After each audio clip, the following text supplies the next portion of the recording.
CDMF estuda há alguns anos um material muito interessante que é o wolframato de prata, e esse material é estudado usando microscopia eletrônica, que é feita justamente para fazer as imagens desse material, e quando isso foi feito, se descobriu propriedades muito interessantes desse material. Esse material, quando irradiado, ele produz nanofios de prata na sua superfície e também produz nanopartículas, algumas dessas que vão para o vácuo.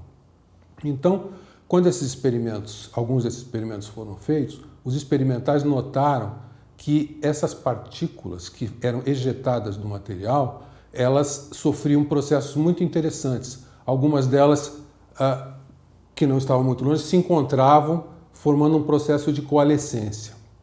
Isso foi mostrado para a gente e nós decidimos então tentar entender o que estava acontecendo, por que essas partículas se comportavam dessa maneira. O que acontece é que quando essas partículas estão sob o efeito do feixe do microscópio eletrônico, esse microscópio carrega um campo elétrico. Então, ele causa nessas partículas uma propriedade muito interessante chamada ressonância superficial de plasma.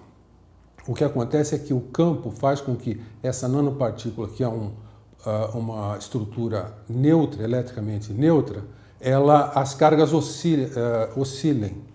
E isso causa a formação de um nanodipolo. Essas partículas se comportam como nanodipolos, e o que acontece é que se dois nanodipolos estão alinhados pelo eletromagnetismo, eles se atraem. E então essas nanopartículas se encontram e formam novas partículas. Então essa é a física do que está acontecendo, e para entender isso, então foram feitas simulações específicas, muito detalhadas, usando microscopia eletrônica, e nós fizemos simulações computacionais a partir das informações dessas partículas e produzimos então a evolução similar à evolução experimental no computador. E a sinergia entre a análise das simulações e dos experimentos trouxe um novo entendimento deste processo, que é muito interessante.